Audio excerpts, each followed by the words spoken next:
An absolutely magnificent day for a ball game here on the Gulf Coast of Florida. A big crowd at TD Ballpark as the Blue Jays are just over a week away from opening day. So the spring training games are getting more and more meaningful by the day down here in Dunedin. Hi, everybody, and welcome to TD Ballpark. Dan Schulman and Buck Martinez. Glad you were along with us. And, Buck, today the Blue Jays get a first-hand look at a guy they haven't seen in a while, and that's Jose Barrios. Yeah, Barrios made 2 outings before he left for the WBC to pitch for Team Puerto Rico, and he had a very short outing in that WBC. But early on, he threw the ball pretty well against Philadelphia. His breaking ball has always been consistent for him. The big problem for Barrios last year was his fastball location. Early in the spring, he was locating a 2-seamer away from right-handers a little more effectively. But last year, the league hit almost 350 against his fastball. He's got to improve his location. I don't care how hard you throw. If you can't locate your fastball, you're not going to be successful. Something to keep an eye on, and Buck will be doing that over the course of the afternoon with more on Barrios down to field level and Hazel May. Dan and Buck, good afternoon. Just over an inning of work at the WBC for Jose Barrios, in which he allowed 5 earned runs on 38 pitches, but his manager saw nothing to be too alarmed about. According to John Schneider, Barrios had been working on things from camp that he translated into that game. So again, you have to take it for what it is. Everything is magnified in that WBC environment. Barrios' breaking ball was breaking a lot, if anything, minus the home run he gave up. Schneider wished he'd landed a little bit better, but the changeup was good. The velo was there. And after watching video of Barrios, pitching coach Pete Walker concluded it wasn't his stuff that was the issue at the WBC, but maybe more pitch selection in that ball game. And the rough outing certainly didn't dampen Barrios' spirits on the tournament. He said, representing our island is so special to me, and spending those 2 weeks with our guys was truly very special. Dan? Hazel, thank you. Just this one and one more down here in Florida for Jose Barrios. So a meaningful outing for him today. The Orioles and the Blue Jays coming up next. Sportsnet is your ultimate destination for baseball. Catch spring training, World Baseball Classic, plus everything from opening day right to the World Series. Go deeper inside the game. Stay ahead of the trends with daily headlines. Knowledgeable insiders and statistics on Sportsnet.ca. Detailed in-game analysis. All the highlights. Plus unique opinions. It's not just what happened, but why. Because when it happens in baseball, it happens on Sportsnet.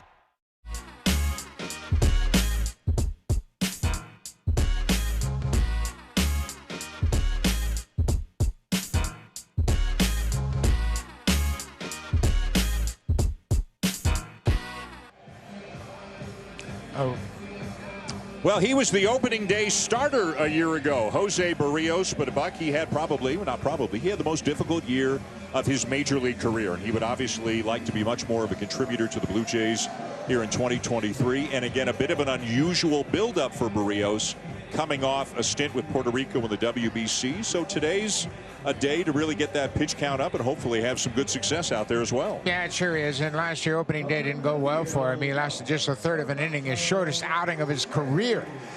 He made 2 starts before he left for Team Puerto Rico in the WBC, and this is his first opportunity back, and it's an important one. And traditionally, at this point, he's got this one and one more outing. You'd like to see his pitch count up to about 85 pitches this game, but I don't think he's going to get there because he hasn't thrown very much. As Hazel May told you earlier, he only threw 38 pitches and faced 11 batters in his start against Nicaragua, or against Venezuela, excuse me.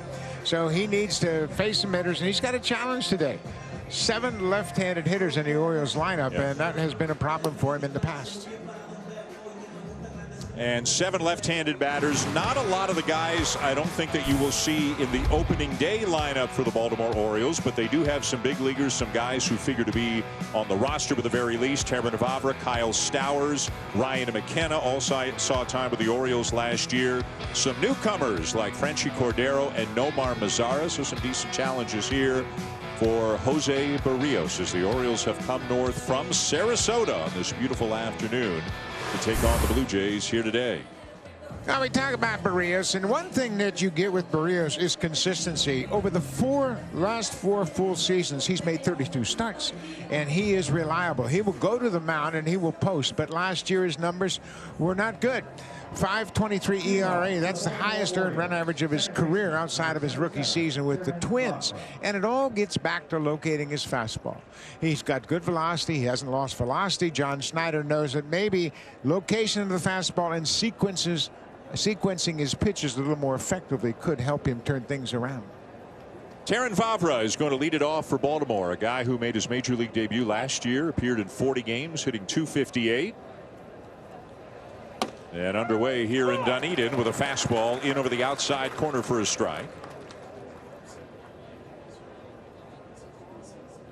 Vavra, good short stroke contact hitter. Looks like he's going to hit for an average. Might not have much power at all, but he can put the bat on the ball. But it's going to play a little bit more with the new rules, without the shifts and everything else. A lot of teams are going to be looking for contact hitters to put in the middle of their order just to keep the at-bats alive.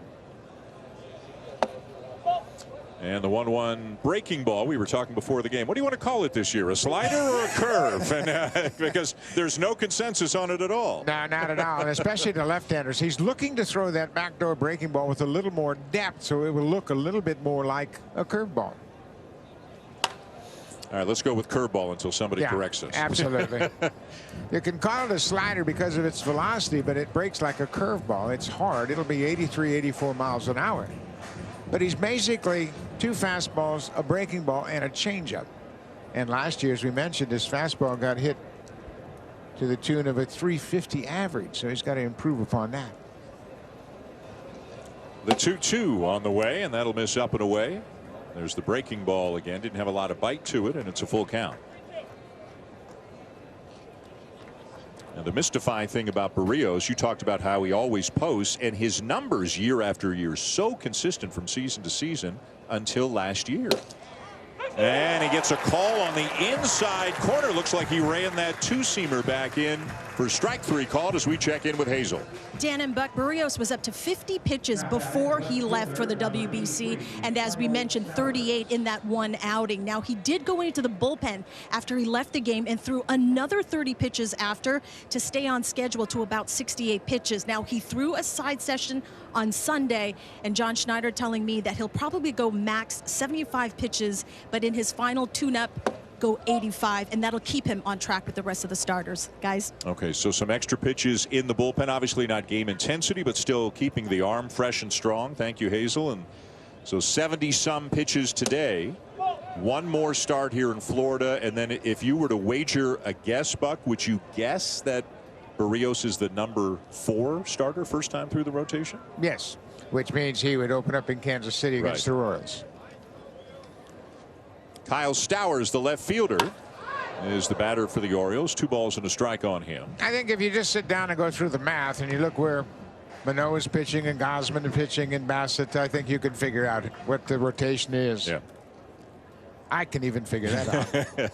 There is something in place. Maybe if people are saying, well, hey, it's weird, like teams haven't been announcing their opening day starters and it's getting late.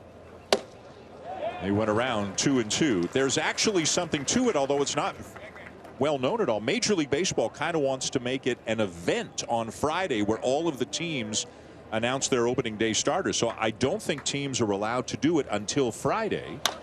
But as you said, if you kind of look at who's pitching in front of who, you can sort it out, and without I mean, Manoah keeps pitching a day or so in front of Gosman, so that's some circumstantial evidence right there. Right? And then if you go back and count back to 10 days after from opening day, 10 or 11 days, there's going to be an extra off day in there. So yeah.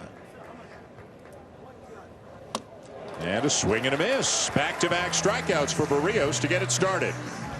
Well, good start for Jose Barrios. It's been a good spring for the Blue Jays defensively. They've committed 21 errors in 26 games, but the only regular that's committed an error so far this season is Matt Chapman. And believe me, don't worry about his defense. He's terrific. It's Varsho, Kiermaier, and Springer in the outfield. That's going to be your opening day outfield. Bichette and Biggio up the middle, and Chapman over there. And Bo has played 15 games. He's not committed an error down here in the spring. Number 3 hitter for the Orioles this afternoon is Franchy Cordero.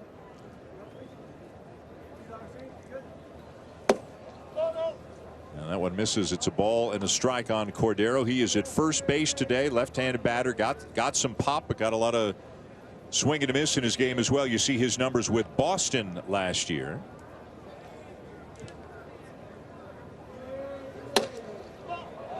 And again, trying to find that inside corner, just missed that time. And that feels like an important pitch for Berríos, Buck, if he can run it in on the lefties and keep them off the ball out over the plate. Yeah, you have to get strikes inside before they really are affected by that pitch. Good changeup. Good sequence there, even though the pitch inside prior to that was off the plate. It set up that wild swing on the changeup. It's all about sequencing. No matter how hard you throw, you got to mix your pitches and try to disrupt the timing of the hitter.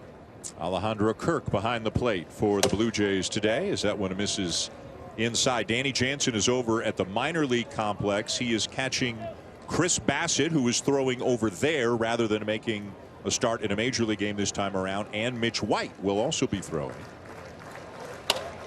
3-2 is sliced foul down the left field line. Yeah, Dan, we've talked a lot about the pitch clock all spring long, and I think one of the subtle aspects and benefits is it makes a pitcher work quicker, and that eliminates all the extra thinking.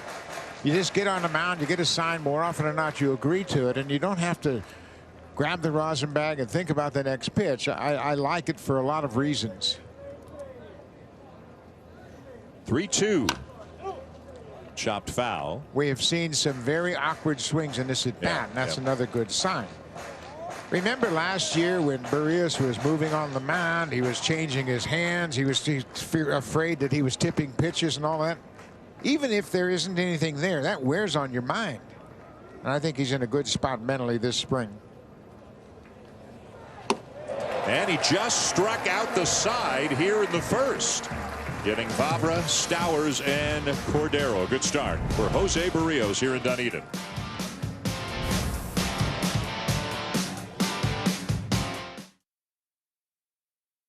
And a lot of names that everybody watching is very familiar with. Could this be the opening day lineup? Maybe. Remains to be seen who's at second base on opening day in St. Louis. Belton Varsho could flip. Who knows? But point being, this looks a lot like a lineup that you might see a lot during the regular season. And the Blue Jays will see somebody they actually saw 4 times last year. Oriole right-hander Dean Kramer. Now, Dean Kramer and Jose Berríos, they matched up to the final start of their seasons last year in Baltimore. Kramer in 22 games established a career high in innings pitched. He was formerly signed by the Dodgers, was traded to Baltimore in the Manny Machado deal. And he's a good pitcher, not overpowering, moves the ball around, fastball, cutter, curveball, and occasional changeup. As always, George Springer leading it off, having a very productive spring, feeling healthy, very excited about the start of the season. Now, Springer's, this is his 13th game in the spring, and he's moved to right field, obviously, and he's going to play right the majority of the time this season. I think it's a good move for him. Played a lot of right field in Houston. Right. And even when he started in center field, he would finish up defensively in right field. Jake Marisnick would come off the bench and play center an awful lot, so he's very comfortable in right. Actually, we mentioned this a few days ago, actually has started more games in right field in his major league career than center, which I don't know how many people would have thought that until somebody says it to you and you go, really? But yeah, he is very comfortable there. And when you pick up a guy with the defensive ability that a Kevin Kiermaier has, makes it easier to move over. In under his hands and a full count. And that's one thing that should be very evident throughout the course of the season is the improvement in the outfield defense, and not only the balls they catch, but how they eliminate the mental mistakes, throwing to the right base, keeping the double play in order, all of those subtle things. Ground ball to third, and a big hop there for the Orioles third baseman Josh Lester, as he will throw out Springer. One down.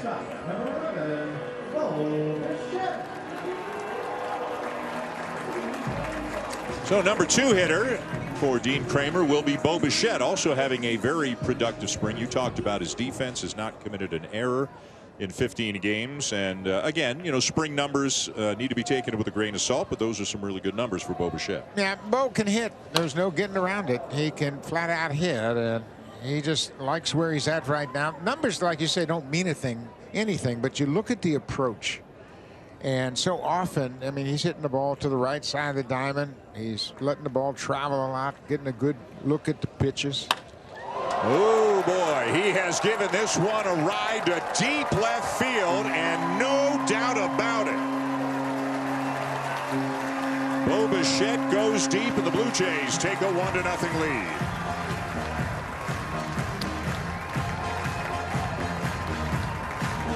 Blue Jays haven't hit an awful lot of home runs this spring, but they have had good at-bats all spring long.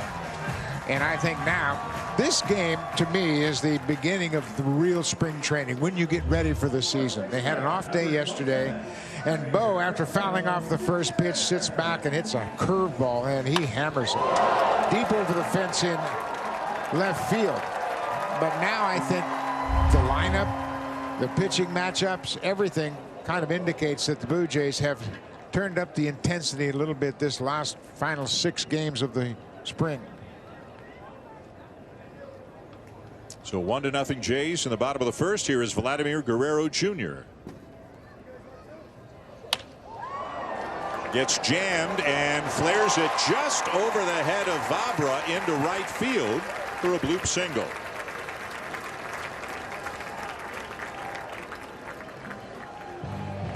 We have seen the addition of some left-handed bats in the lineup, and they're going to provide some real balance in this lineup. Vladdy gets jammed, but because he was focused on hitting the ball up the middle the other way, he's rewarded with a base hit.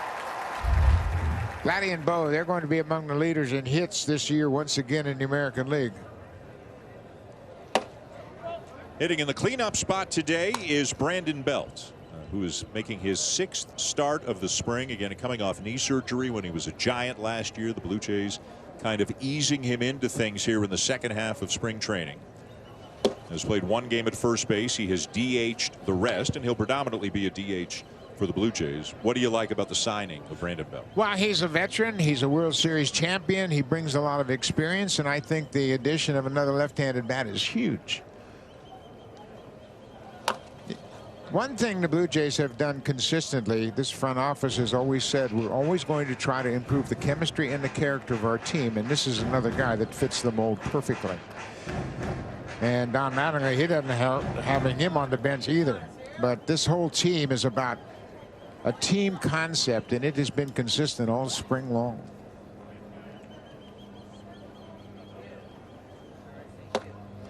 The knee injury and eventual surgery shut him down last year, but you go back to 2021 and 2020 when he was healthy, he was extremely productive. So maybe it's kind of like Matt Chapman, although Chapman is younger. Chapman was coming off a hip thing last year.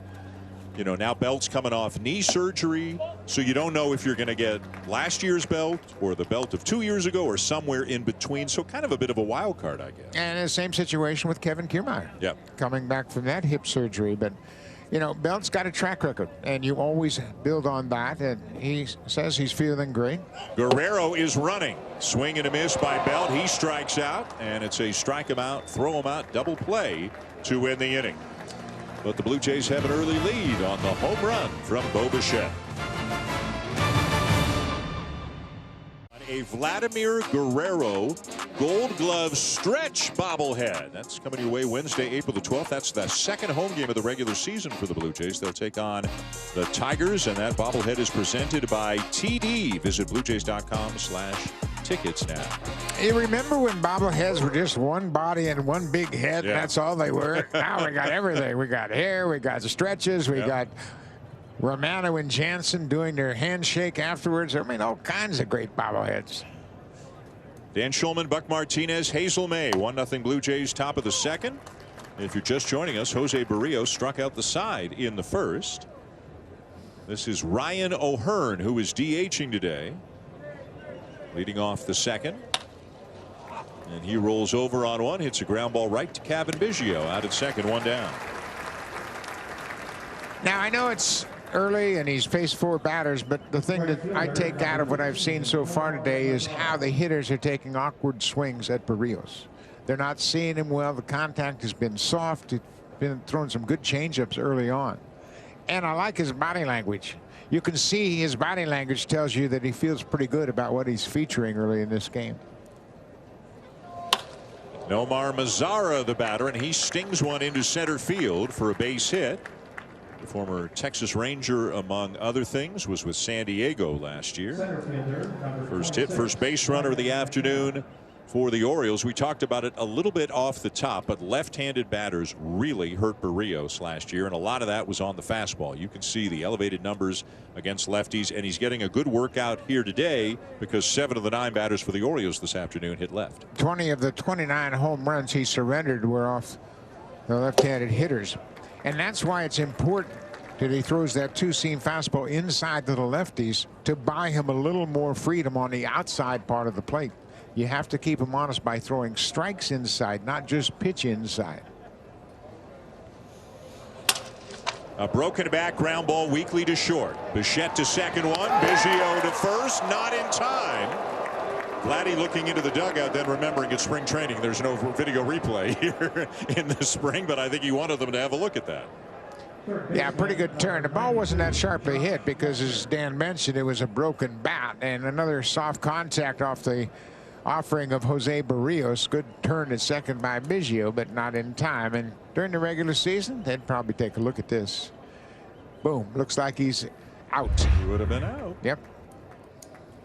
But no video review in the spring unless it's a Rays game down at the Trop, because it's a big league ballpark. The Rays are playing their spring games at their own regular ballpark, Tropicana Field, because of the damage a hurricane did to their spring training facility. So they actually have challenges down there in the spring.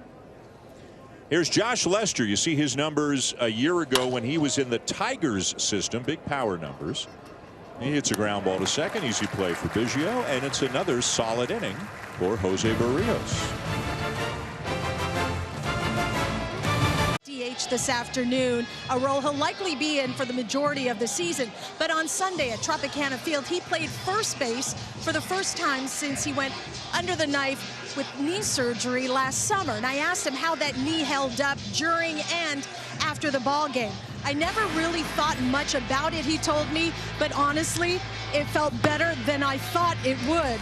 Bell told me from his pre-pitch setups to sides, up and downs, from slamming on the brakes, getting to first base, and then turning around, all that footwork was pain-free. His recovery, he described to me, felt, quote, normal. Belt was prepared. It would take a bit of time to feel confident in that knee, guys, but he said he's ready to go whenever John Schneider needs him at first. Dan?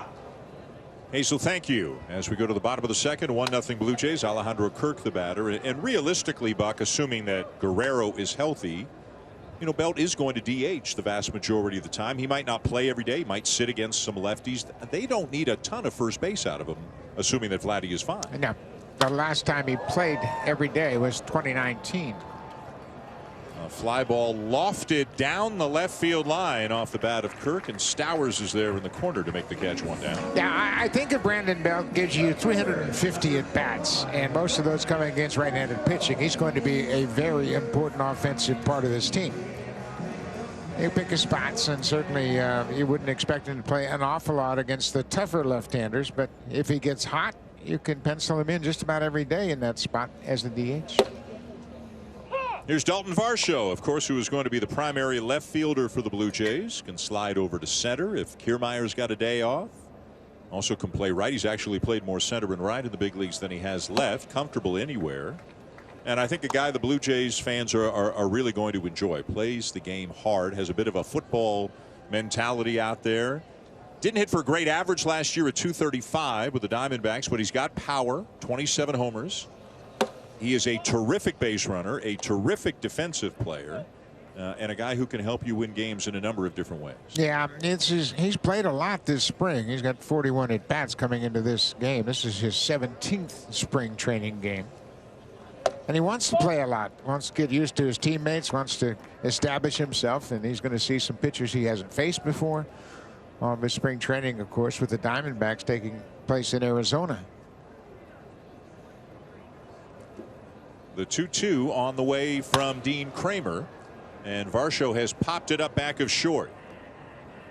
The shortstop is called off by Stowers, the left fielder. He comes in to make the catch, 2 down. You know, I don't care who you are. When you come to a new team, you really want to impress them and you want to do well, and I'm sure he's feeling some of that. He's a very quiet guy, very businesslike. He goes about his business in the right fashion, but I'm sure he's feeling a little pressure saying, you know what, I want to justify the trade. I want these people to know that I'm a good player. And they will. It'll just be a matter of time. And everything you just said, you could have said verbatim about the guy at the plate last year. Because Matt Chapman, not in March, April, but in like June, he started, you know, he admitted, you know, I really wanted to impress my teammates. You want to justify the trade. You want to do something good to help your new team win. You know, Varsho, first time he was traded. Belt, first time he's with another team. Chapman last year, first time he was traded. And it took Chapman a little while to settle in. I think it really affects guys like Chapman and Varsho more than Brandon Belt. Brandon Belt has won a World Series. Brandon Belt's a little older. He's been around. He knows that if he gets himself ready, he's going to be the same player he's been for the majority of his career when he's not hurt. When you're Chapman, I mean, everybody knows what a great player he is, what a great defender he is, and he was battling injuries. And first he wants to prove to himself that he's healthy last year. Then he wants to prove to his teammates that he's worthy of being on a better team. You know, you go from Oakland to Toronto, expectations are sky high for the club, and he wanted to be a part of that. Takes a walk here. You know, another thing that I think impacted Chapman, I think it impacted Yusei Kikuchi, and this applies to all 30 teams, not just the Blue Jays, is that it was an abbreviated spring training coming off of the lockout. I mean, how tough is it to go to a new team for the first time in your career? And again, every team dealt with this, and you got to hit the ground running. You don't have the time to ramp up slowly, to work on things. It's almost like you're in regular season action right away when spring began. Yeah, and all you could think about was getting yourself ready. You couldn't worry about blending into the fabric of your new team. Here's Kevin Biggio getting a big opportunity to play. Nobody on the team has had more plate appearances in the spring than Biggio has had. And it seems like Cavan's role, it'll be kind of a combo platter, as you would imagine. He'll play some second base. He'll play some first base. He'll play some right field. And he's just anxious to get in there anywhere and against righties and lefties. You know, he has at times shown the ability to hit lefties in the big leagues. It'll be interesting to see what his opportunities are. And he knows he can't walk into the clubhouse 7 days a week and see his name up on the lineup card, but it'll be interesting to see what the eventual number of at-bats are for him at the end of the year. Earlier this spring, he told his manager he'd like to play 7 different positions. He's embraced his role. Right, yes. He knows what he is on this team. He knows he wants to be part of it. This is his team. You know, he grew up in this organization, and now he wants to see the finished product. That would be a World Series championship. Did he specify which 2 positions he doesn't want to play? I would know he didn't, but I would venture to say they're really related. Yes. But yeah, he understands. I mean, he's a smart kid. He looks around and see, you know, where are my opportunities? My opportunities are maybe to play 3 or 4 times a week in different positions.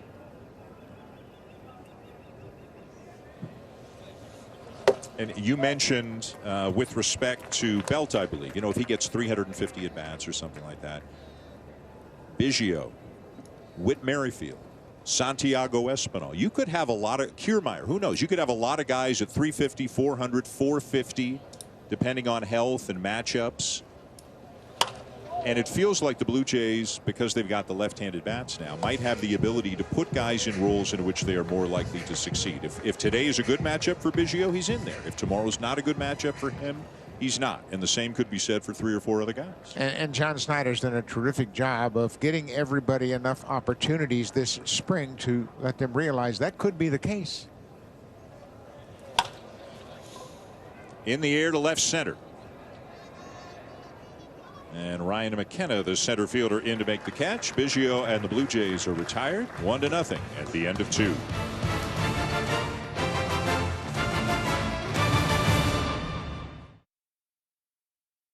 I had the advantage of seeing so many Blue Jays games. We saw more games. We saw Ramon Urias a fair bit. We saw Chapman more. Urias won the Gold Glove. Now the more advanced, newer metrics, defensive run save, outs above average, favored Urias. Matt Chapman was out there every day And again, find me somebody who watched this team who didn't think he had a good year defensively. Maybe there's a little, hometown bias in that. But boy, oh boy, talk to any pitcher who's ever played with Matt Chapman anywhere, and they would take that guy in a heartbeat. Absolutely. And you know what? I think that's probably the most difficult thing on a baseball field to value is defense. I mean, how do you put a number on defense if you don't know the wind conditions, the ground conditions, who's pitching, how hard the ball's hit? I mean, you have to factor in all that stuff.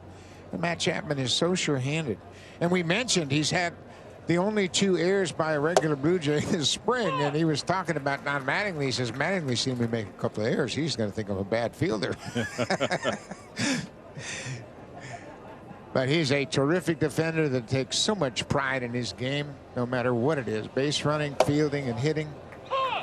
He has won 3 Gold Gloves, 2 Platinum Gloves as the best overall defensive player in the American League. And if he muffs 1 ground ball in BP, he is upset with himself. He does not take anything for granted. And if you watch Matt Chapman go through his routine 100 days in a row, it would be the same 100 days in a row. He's a worker. That's the way great players are. You can say the same for Kevin Kiermaier in center. If you watch him take fly balls during batting practice, it's like he's catching them in playoff games.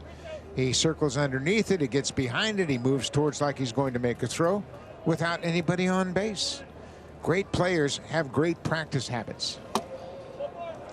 Barrios walks Jordan Westberg to begin the top of the 3rd. Well, after the Gold Glove winners were announced, Ross Stripling, then a Blue Jay, now a Giant, but obviously a guy who played with Chapman last year, said, quote, this is on Twitter, "I'm open to analytics and metrics in our game," and Ross is, "besides the one that say Matt Chapman isn't the best third baseman in the American League. Those metrics can eat my shorts." Ross has a way with words. Another pitcher, right? When you're pitching a game with defenders like Matt Chapman, you're thinking, just hit it to Matt. Give me a quick out. The Barrios needs to get his release point back after the leadoff walk. Anthony Bemboom, the catcher today for the Orioles, number 9 hitter, is up. Of course, the catcher for the Orioles is Adley Rutschman, one of the best young players in the game. The Orioles improving from 52 wins 2 years ago to 83 wins last year. Just a huge climb in one season. Most of it was about run prevention. Their offense was a little better. Their pitching and defense were way better. And Rutschman coming up in May, as that's a swing on Bemboom, 1-2. And in my mind, I'm sure yours as well, Buck, immediately becoming one of the best catchers in Major League Baseball. Well, he turned his team around. Yeah. He is a young catcher that's a switch hitter. He's a leader. He's a game caller, and he takes tremendous pride in his ability to help pitchers get through a game. It's everything you want from that player behind the plate. And he's 25 years old. First overall pick in 2019, and here he is as a future all-star catcher, going to be an everyday catcher for the Orioles for a long time. A young, improving team. Remains to be seen whether they can improve upon last year's improvement or whether they plateau for a while. There goes the runner. The pitch is lined to Bo Bichette. And there's the throw to first to complete the double play.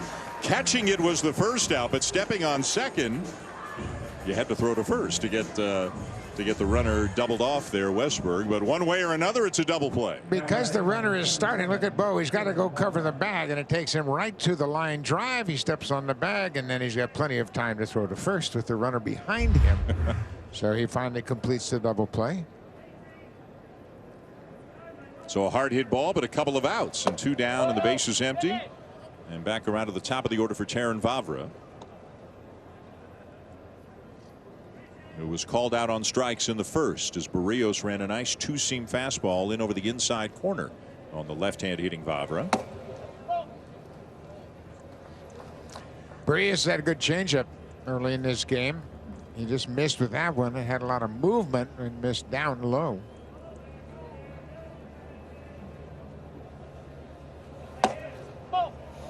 And just missed there. 3-0.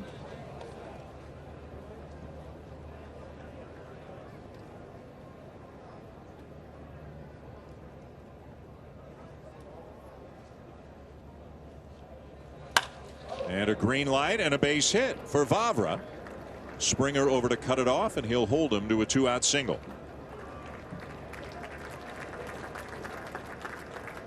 Yeah, there are certain things that you allow your hitters to do in spring training that you might not do in the regular season, and swinging 3-0 for Vavra is something you probably wouldn't have him do in the regular season. He doesn't have the kind of power that can hit one out of the ballpark. But he gets a green light there and is rewarded with a line drive base hit, the second hard hit ball in this inning. No hard contact in the first 2 innings surrendered by Barrios. You know, as you mentioned, you don't see many guys in the big leagues like Vavra because power has become such a huge thing.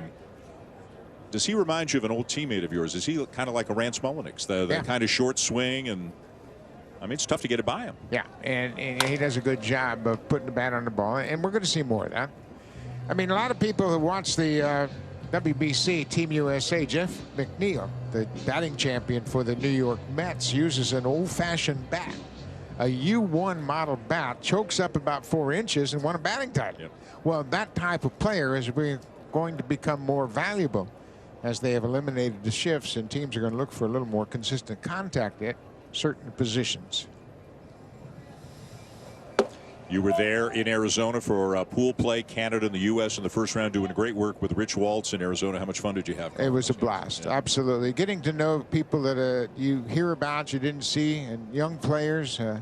Jaden Rudd, who played for Great Britain, I didn't even have any idea he was in the organization. But he's a 20-year-old outfielder. And you know what? As soon as he got back from the WBC, John Snyder put him in a game against the Rays. Great opportunity for a lot of these young players.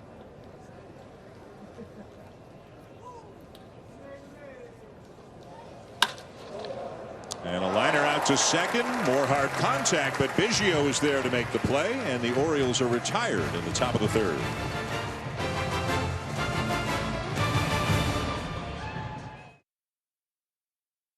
Scotiabank Arena. The Indiana Pacers are in town, and that means Andrew Nembhard, Benedict Mathurin, O'Shea Brissett. Coverage begins on Sportsnet 1 and Sportsnet Now at 7 Eastern, 4 Pacific. Right now, the Raptors are sitting 9th in the Eastern Conference standings. A game back of Atlanta for 8th, a half game ahead of the Bulls, and 3 ahead of the Pacers. Kevin Kiermaier leads off the bottom of the third here, hitting 9th today for the Blue Jays, and sends the first pitch in the air to left field, where Stowers will make the catch. 1 pitch and 1 out for Dean Kramer. Right fielder, number 4, George. Dean Kramer, also a World Baseball Classic guy. He pitched for Team Israel and went 4 scoreless innings in a game against Nicaragua, the only game that Israel won. The second time he has pitched for Israel in the WBC. He has had 1 outing since he has come back before this one, so he's a little more built up perhaps than Jose Barrios is right now. Yeah, he pitched for Israel in 2017, and they advanced to the second round in Tokyo. I had a chance to see them in that pool over in Japan, and he really enjoys the opportunity to pitch for Team Israel. Springer lifts one in the air to right center, and you could see the communication there as McKenna called off Mazzara and made the catch 2 down.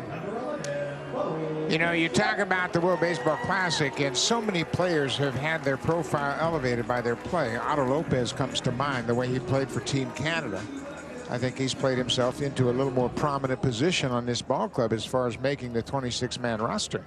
Played very well defensively at shortstop throughout the 4 games Canada played. Had some big hits, hit a triple and a 3-run home run.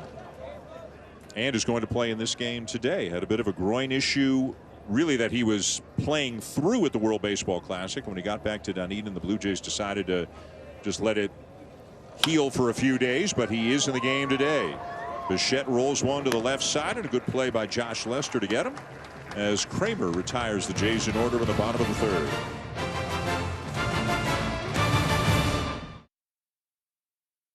Well, coming into spring, obviously the new rules, a huge topic of conversation. Let's start with the pitch clock. And everybody wondered, but would there be violations, hitters and pitchers? How long would it take them to get used to it? Even in the first week, it was roughly 2 violations per game. Not per team per game, per game.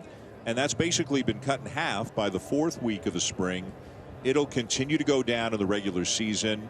you know, it's not nothing. It's an adjustment, but it seems like the adjustment is being made as seamlessly as possible by everybody on the field. Yeah, these are the best athletes in the world, and they have made the adjustment. I mean, it's just something they have to do. If you set standards for these types of athletes, they're going to meet those standards. You know, we showed the umpire very briefly. It's been an adjustment for umpires as well.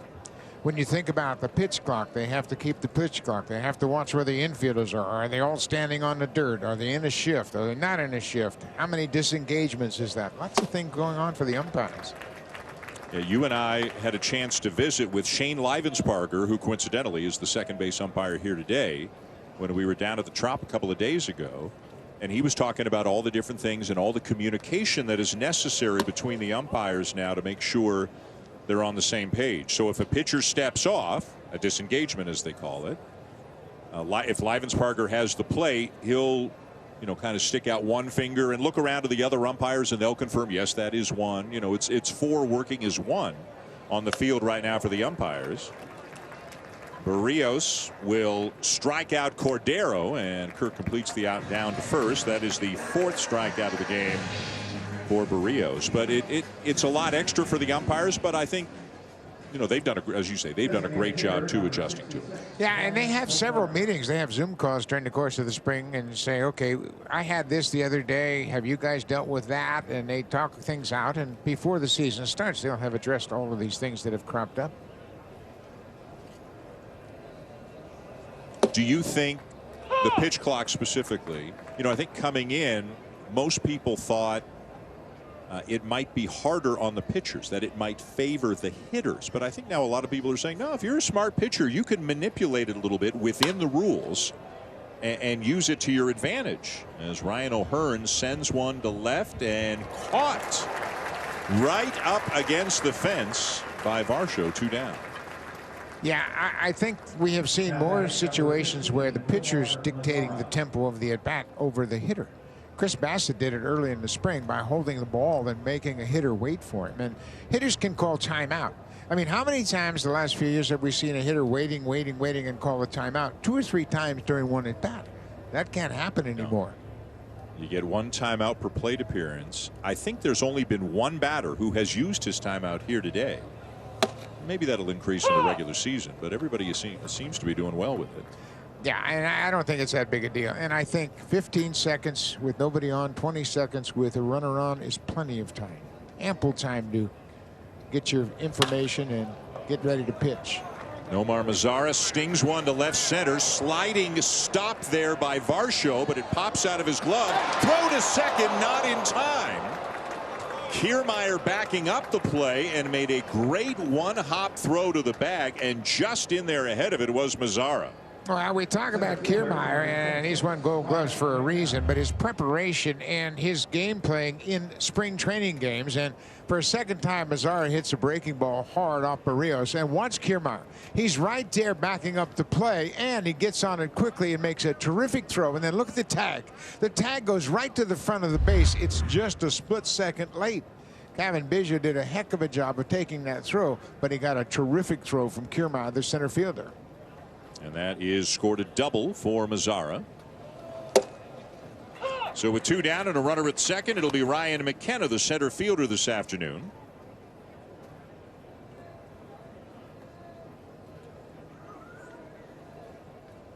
McKenna figures to be on the roster, but in more of a backup role, maybe a slight platoon role for the Orioles during the season. Well, Cedric Mullins is going to be their center fielder, and he just finished up with Team USA. And Anthony Santander was with Venezuela in WBC. He'll be in right field, and Austin Hayes will be their left fielder on most opportunities. McKenna, versatile guy, too, can bounce around. In the dirt, blocked by Kirk. 1 ball, 2 strikes. This is just the 4th game of the spring for Alejandro Kirk. Again, late getting into camp after the birth of his daughter Amelia, so he's getting up to speed, and we'll probably get, you know, a handful more. There are only so many games left before the Blue Jays get going. He hopes to catch 6 innings today, and you just have to try to build him up. You know, we know that his bat's going to play. He can swing the bat. I think he could hit in December no matter where he was playing, but to get him back behind the plate, up and down, back and forth between innings and a lot of squatting, obviously, but you got to get him in game shape, and he's got time to do that. Ground ball, sliding stop. Chapman back to his feet, and the throw on the money to get him. A vintage Matt Chapman play there for the third out of the top of the fourth. Vladdy will lead it off when we come back.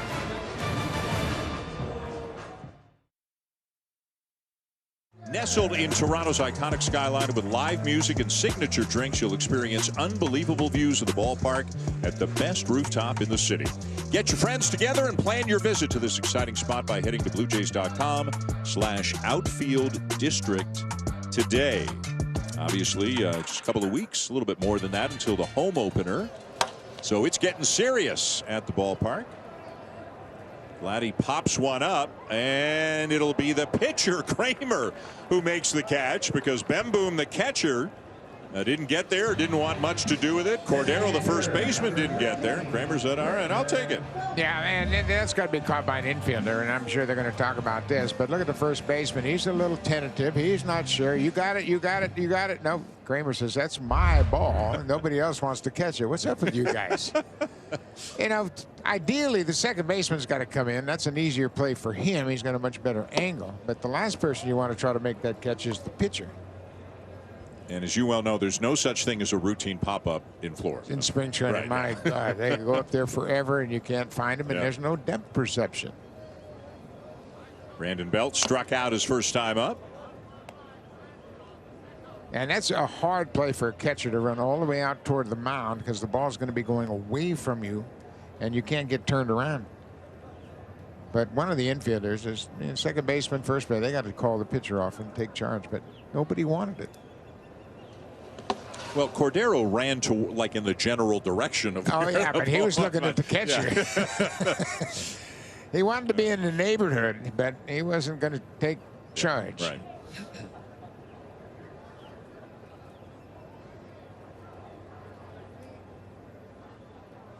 Kramer's 45th pitch of the game. He has been efficient so far as Belt fouls this one back. And you see, he's 94 miles an hour with the fastball. It's not like you see with Ohtani or Scherzer or DeGrom, any of those guys, but he can pitch. He moves the ball around. He knows who he is, and that's the important thing.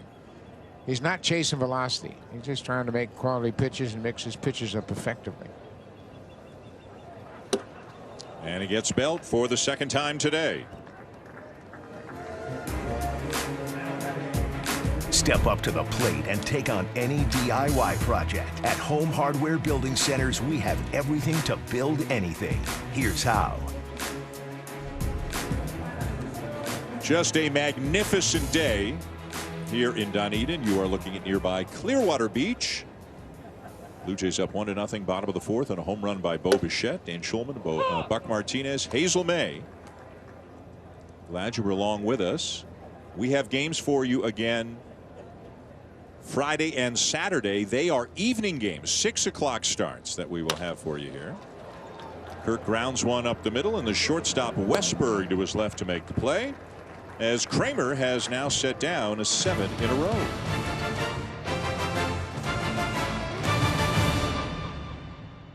The Pens and the Avalanche on Scotiabank Wednesday night hockey. Tonight it's 7:30 Eastern, 4:30 Pacific. TD Ballpark has been drawing crowds. So much fun here to be down in Florida and see all the Blue Jays fans. And some of them are the same folks that come down year after year after year. Some of them are locals who just live near here and have become Blue Jay fans. And some of them are, you know, this is our once in a lifetime opportunity. We decided to come to spring training. And just great to see everybody. Downtown Dunedin is such a quaint, you know, nice spot to walk around. So many great little pubs, great little ice cream joints, and just, you know, Blue Jay fans in every single one of them. Yeah, it's been a terrific growth around this new ballpark. And when they redid the ballpark and they made the announcement they're going to stay here for the long term, I think it really helped the community. Never been anywhere else. Right back to day one, right? Yeah. I remember when I first came here in 1977 as part of the Orioles. I can't tell you how ugly the stadium was. It's the same spot. It was the same spot. There's a wooden grandstand and a sandy field. Josh Lester strikes out. Kirk completes the out. 5 now for Barrios. Yeah, the ballpark has been a lot of improvements to the ballpark. And then again, the player development complex is about, what, 4 miles away? Something like that. And it is magnificent. You've heard a lot about it if you're a fan of the Blue Jays. And that's where, for home games, the Jays do all their stretching and hitting over there. Just come over here to play the game. But great facilities. State of the art. I don't know anybody that has a better facility than the Blue Jays. I don't know how the players ever leave. You go there, you have 3 meals a day. You can swim in the pool. You do everything you want right there. There's a sleep room. Yeah. That's the only one I want access to in the whole building. I just want the sleep room. They have conference rooms. They have like college campuses. They've redesigned some of their meeting rooms like Ivy League schools. Circular seating. It's incredible what they've done. Nothing was left without details, and you know they have a grab and go station where you can grab a snack for the ride home. Different clubhouses for the various levels of the minor league teams, and then obviously the big league club as well.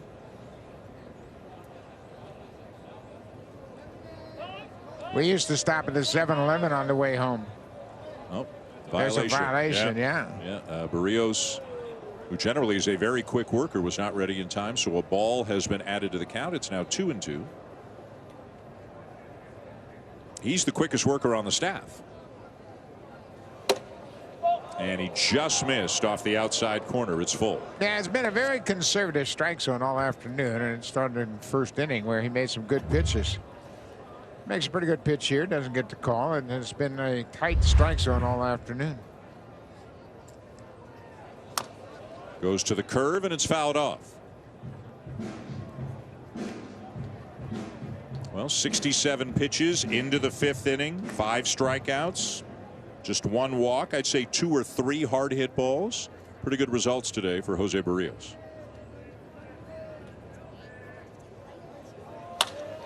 And there's a hard hit ball lined into left, a base hit for Jordan Westburg. #1 pick by the Orioles in 2020, and they've done some great scouting and really taking advantage of their opportunities in the draft. And you see this good swing by Westburg, #1 pick in 2020. Of course, Adley Rutschman was the first overall pick in 2019. Ryan Mountcastle was a first pick in 2015. They got a lot of first and second round picks that are prominent on their roster right now. They had so many bad years. They had so many high picks, and we'll see one of them. Jackson Holliday is here in Dunedin, the son of Matt Holliday, and the first overall pick just last year. He is here and is going to come into this game in the later innings. The Orioles, and there are a number of different entities that evaluate prospects and farm systems, but for most of them, the Orioles are right at or near the top as a group. And according to MLB Pipeline, they've got 8 prospects in the top 100. That's a lot. Yeah, and they've done a good job of including them in spring training. Down to first. Vladdy's got it. Step on the bag. Throw to Bichette. Double play. Terrific play there by Vladimir Guerrero Jr. to set the Orioles down. One thing about Vladdy, he's always had a very strong and accurate arm. He steps on the bag and makes a perfect throw to Bo to end the inning. Camp with the Phillies and tells me he had the good fortune of playing for Gary Varsho, Dalton's father. Now, knowing his dad as a player and a person and the way he went about things, his attention to detail, good grinder attitude, it is really cool, he told me, to see Dalton is the same way. Dalton's very curious, asks a lot of questions, wants to get the right information. He plays every rep and drill like it's a real game, and you can see why he was quick to make that transition from catcher to the outfield seamlessly with Arizona. Now, a lot of guys want to hit and perform well. With Dalton, he told me, he takes that determination to the bases and to the outfield. He wants to be a complete player. You can see it in his work, and we saw that nice catch by the wall back in the 4th by Dalton Varsho. Dan. Hey, so thank you. A Gold Glove finalist last year in the outfield. And I think a guy, he and I were talking about the ballpark and Chase Field, the ballpark in Arizona, and he said from left center to right center, it's The ball just doesn't go. The dimensions are huge, and he said it is not as good a hitter's park as people think. Rogers Center has actually been more neutral than people believe. We'll see how it plays with the different dimensions and the different wall heights this year. But I think the combo of coming to Rogers Center and no shift, both of those things should help Dalton Varsho this year. I believe the same. I just think it's a great hitter's atmosphere. He told me when they had a full house at Chase Field playing for the Diamondbacks, it was because the Dodgers were in town. And we always felt like we were the visiting team. I said, well, you're going to have a different feeling when you get to Rogers Center. Yeah. He and Kevin Kiermaier both. It's going to be a much different deal for them. And one thing about Varsho in his work ethic, Mark Budzinski was concerned about his adjustment to left field. He hasn't played in left field an awful lot. And then once he saw him in his regular work habits, he said he's going to adjust just fine. You know, they have days when all three of the outfielders were left back, Kiermaier, Springer, and Varsho, and Budzinski was working with him. And Mark would text him the night before, what do you guys want to work on tomorrow? And both Kiermaier and Springer said, ask Varsho, because he was the leader in how they do their drills and everything else. So he's a good worker. They're often in a hitting group together during BP. They spent a lot of time together. You know, that's not an accident. And they work out defensively. They work out as a group. Left side of the infielders work out. Right side of the infielders work out together. John Snyder has put together one of the best spring training camps I've ever seen from day one. And he has paid so much attention to detail, and he has raised the bar so high for everybody, not just the players, for the coaches, the trainers, the strength coaches, the analytics people, everybody. He's challenged them all to get better. Ripped to right field, and it is gone. Varsho with his first home run of the spring, and the Blue Jays lead 2-0. Well, what a good at bat. He found off several tough pitches and worked Kramer into a mistake. And that's a good feeling. He goes into the bench and everybody says, well, yeah, you can hit home runs, huh? So he got the fastball, and he had spoiled some pretty good pitches, and then he works Kramer into a mistake. That fastball out over the plate, and he put a charge in it. That's a good feeling. So 2-0 Blue Jays on a couple of solo home runs. One by Bichette, one by Varsho. Getting a bear hug. That is Rainer Nunez, who is going to play a little bit later on today, a young first base prospect. You get bear hugged by Rainer Nunez, you're going to feel it. Now Matt Chapman with a fly ball to left field. Stowers drifting back in there. One down. Yeah, and it was all about the pitches that he spoiled, and he just did a good job of hanging in there, and he fouled off some tough two-strike pitches, and you can see smiles up and down the bench. Everybody's happy for Dalton Varsho. No Even silent Chappie, treatment in the right. Yeah, Chappie just made it out. He was still there to congratulate Varsho for his first spring home run. No silent treatment in the spring, huh? No. Here's Kevin Biggio, hit a fly ball to left his first time up. You know, that's a good point you make. No silent treatment in the spring. This team is so focused on winning that they are so focused on their drills, their batting practice, and they're challenging everybody. Now, they're having fun. It's a good group, and everybody enjoys their presence of one another, but I think they've eliminated a lot of that nonsense and the silly stuff that we saw a little bit of before. And again, that goes back to the manager. He's challenged his players to say, what do you want to be thought of as a team? How do you want to be characterized by the other teams? And I think to a man, they've said, we're going to focus on winning. And I don't just mean winning a spring game. I mean winning the whole thing. It's been a good camp. And Biggio got tied up in knots there, went around for out number 2. You can't read a transcript or listen to an interview that a Blue Jays player does this spring without hearing something like attention to detail, focus, the little things, and sometimes that can be a little bit of eyewash, but it's not with this group. And you and I have the benefit of being down here, so we can compare it to past teams. But boy, I agree with you 1,000%. There is an incredible determination on the part of this group to reach their potential this year. Yeah, and it started when John took over last year. I mean, he made some controversial moves last year. Remember when he dropped Bo into the 7th spot in the lineup? And Bo wasn't happy about that. And they talked it out, and he said, hey, you're not hitting right now. Well, what was Bo's response? To be the best hitter in September in baseball. So he received the message appropriately. I mean, these two guys have known each other for years, having been together in the minor leagues. But John established who he was last year, and now he's done everything he hoped to accomplish in the spring. And he's not done, believe me. This team is talented. This team is not young anymore. This team needs to win now.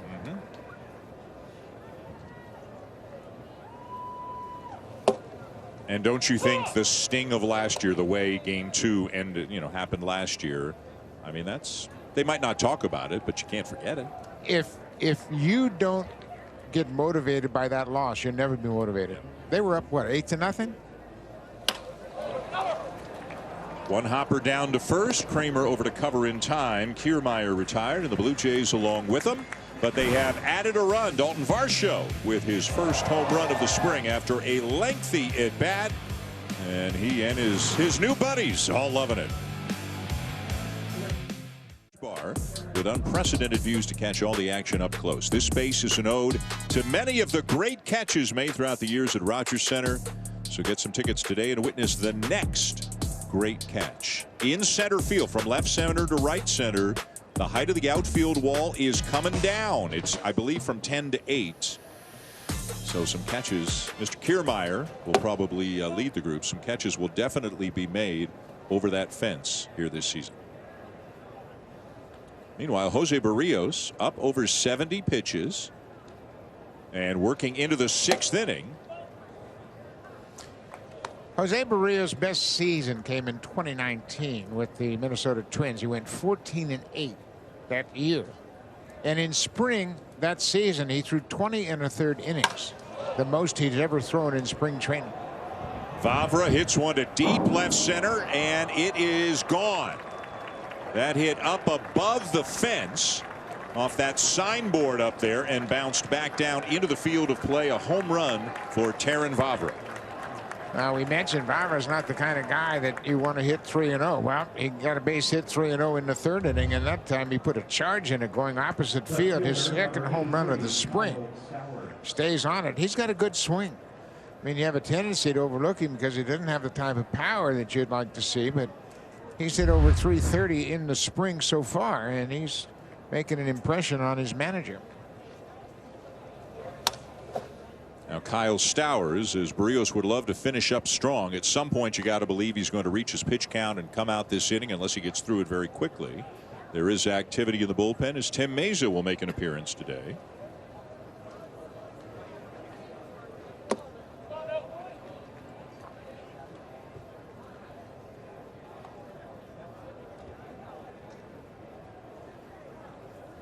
Definitely a step forward for Barrios this afternoon, and he'll have one more before spring ends. Ground ball, base hit, past a diving Biggio into right center.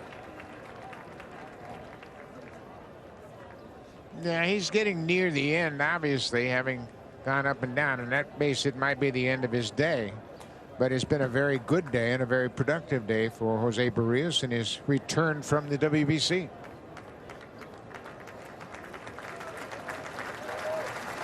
And John Schneider out to the mound, and indeed that is it for Barrios. 5 innings plus a couple of batters and a nice ovation as he comes off the field. Really sneaking up fast right now. Opening day is not far away at all. The Blue Jays will start on the road against St. Louis Thursday, March the 30th. Blue Jay Central at 3 Eastern. First pitch just after 4 Eastern. Buck and Hazel and I will all be there. Looking forward to bringing it to you. The Blue Jays start the season with a 3-city, 10-game road trip. St. Louis, Kansas City, and then the Angels. Little conversation there between John Schneider and Jose Barrios as Barrios makes way for Tim Meza. Tim Mays in 6 spring games. He's pitched well, just a total of 5 1/3. But you like to have him come into these situations, and great opportunity today with all the left-handers in this lineup. He's a big part of this team, obviously, the sole left-hander, as the way the bullpen is set right now.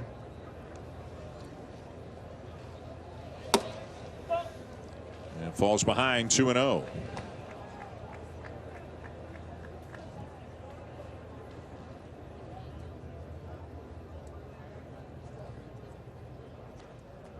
Franchi Cordero, a couple of strikeouts today against Jose Barrios. And there's a strike, 2-1. The only lefty in the pen. The Blue Jays feel they have a couple of righties who have certain advantages against left-handed batters.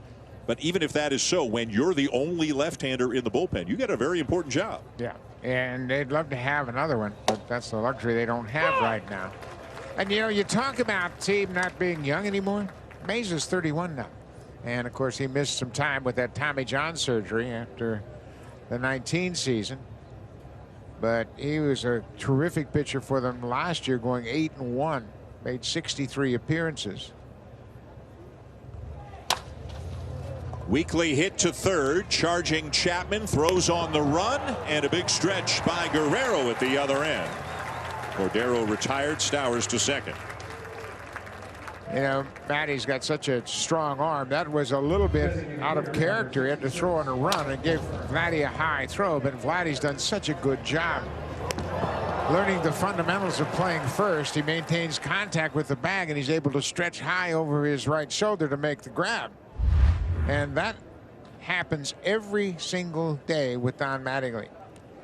Early in the morning, they're out there, Mattingly and Belt and Vladdy working this morning over at the complex on taking throws from the infield, positioning. You know, Vladdy won a Gold Glove last year, but there's plenty of room for improvement. And with Mattingly here as his mentor, he's in pretty good hands. Yeah.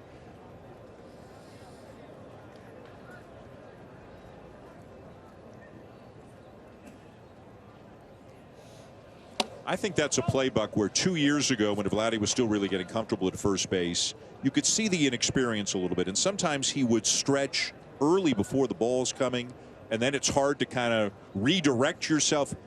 If we watch that play again, he waited and just stretched when he saw where the ball was going, and he just looks so much more comfortable doing it. And it makes sense. He had never really played first base until 2-3 years ago. Physically, he's got great hands. Yeah. He's got a tremendous arm. He's very accurate and has a strong arm. And now, Mattingly has worked with him since the first day of spring training on positioning. And watch how he gets to the bag, maintains contact, and stretches high for it. And Mattingly emphasized, don't stretch until you see where the ball's going. But you stay balanced and you face where the throw's coming from, and give yourself a chance to stretch. He's done the same thing on holding runners on. Remember how Vladdy used to be side saddle when he would hold a runner on. Now he's squaring up. And Mattingly used a basketball phrase, said, would you guard somebody sideways? No, you'd guard them straight away. And that gives you so much more freedom in lateral movement. These guys have worked on all the little things. Swing and a miss. Mesa strikes out Ryan O'Hearn. 2 down as we check in with Hazel. Yeah, Matt Chapman's made a couple of really nice defensive plays in this ball game. You guys talked about him not winning the Gold Glove last year earlier in the broadcast. He told me he took that personally. It motivates me. He said, I got beat last year. Everyone's going to have their own opinion. He said, I'm more focused now on trying to improve. I have to prove that I'm the best defensive third baseman in the league. He said, I wanted to win. A lot of people told me I should have won. Chapman said that's just going to mean I have to work harder and find ways to get better. Guys, not sure how he works harder, but he will find a way. And as we talked about it, and Hazel just backed it up again with that story, he does not take, never mind take a day off, he does not take a moment off. You watch him do drills every day, and it's constant how hard he works. Yeah, and it's infectious. When everybody sees him working and he's got his Gold Gloves and his platinum gloves, and you say, well, man, I got to work as hard as he does. You know, the Blue Jays have had some pretty good influential players the last couple of years. Marcus Semien was another guy that never took a minute off. And Bo Bichette talks about the impact that Simeon's had on his career. I mean, we saw Simeon play, I mean, every day right up to the end of the season. A play for Bichette. And in plenty of time to retire Mazzara and the Orioles in the top half of the 6th.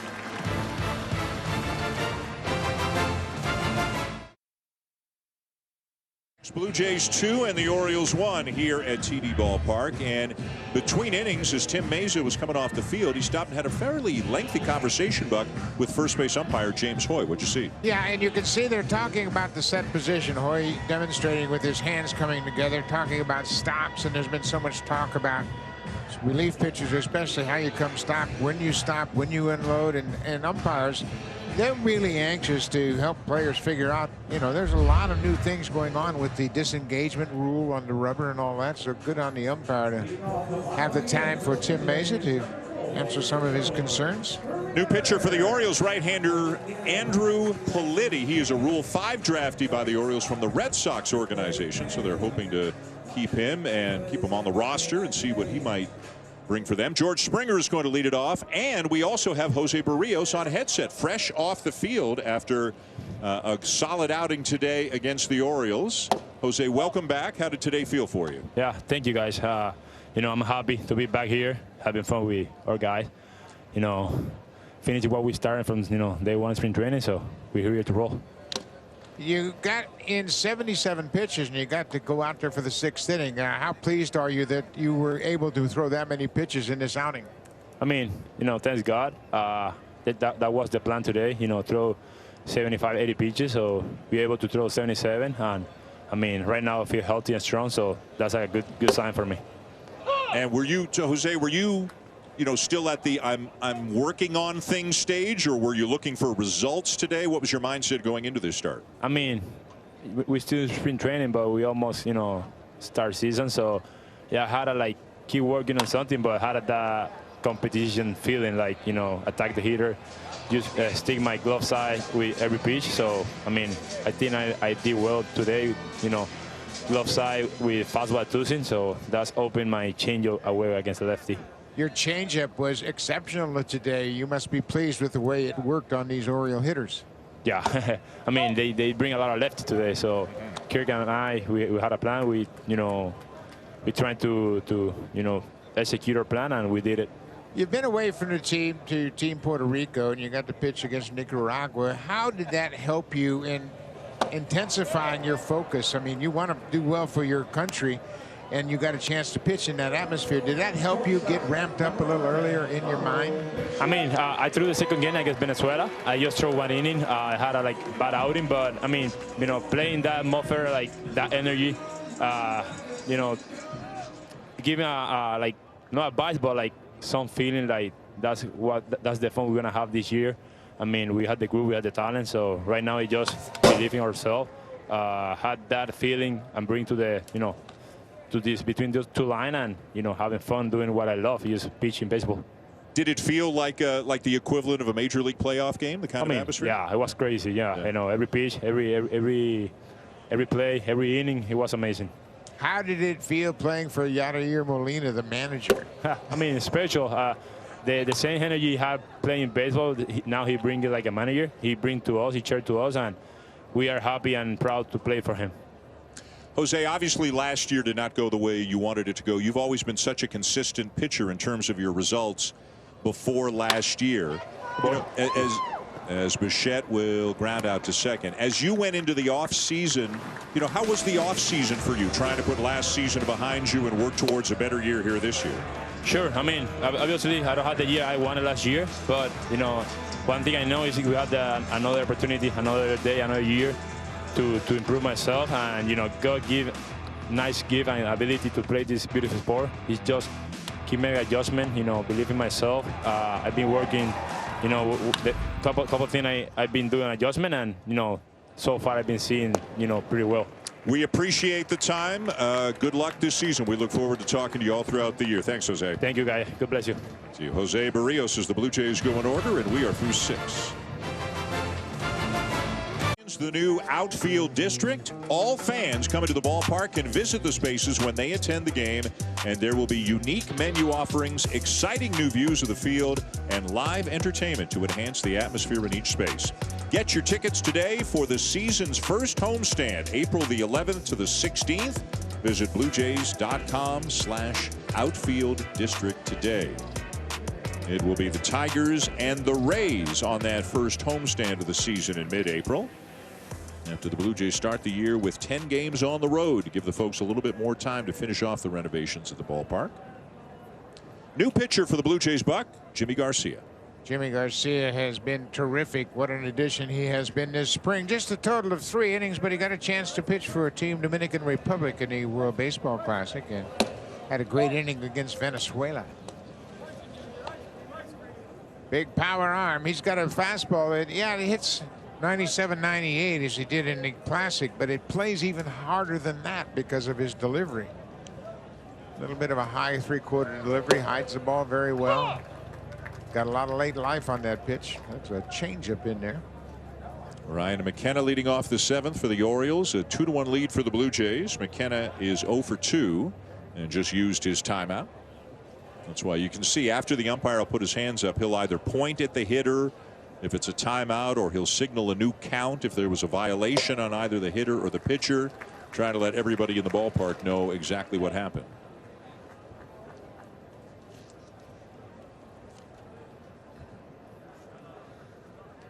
Jimmy Garcia figures to get a lot of high leverage situations, even with the acquisition of Eric Swanson from Seattle.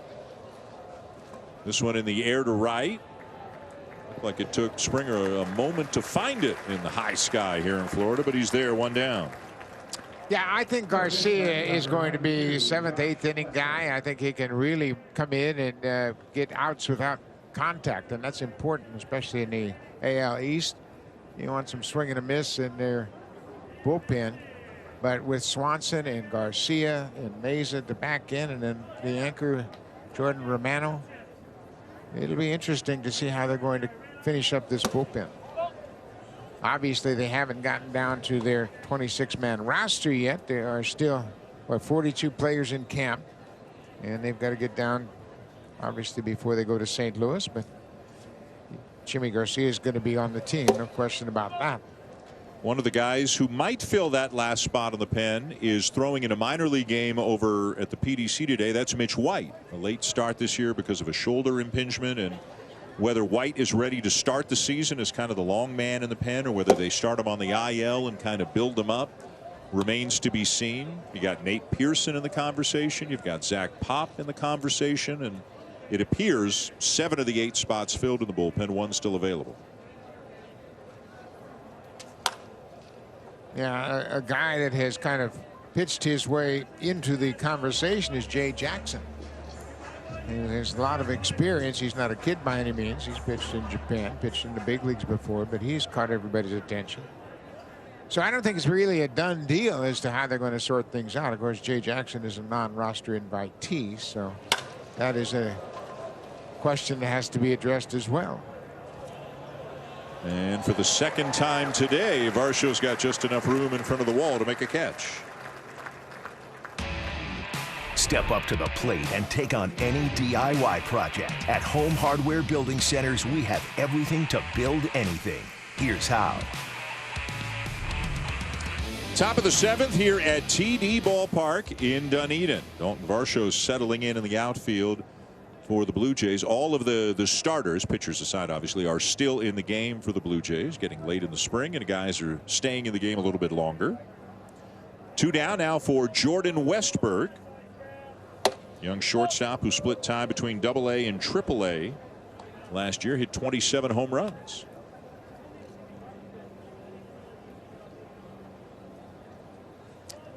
They got some coming. They got a lot of young players.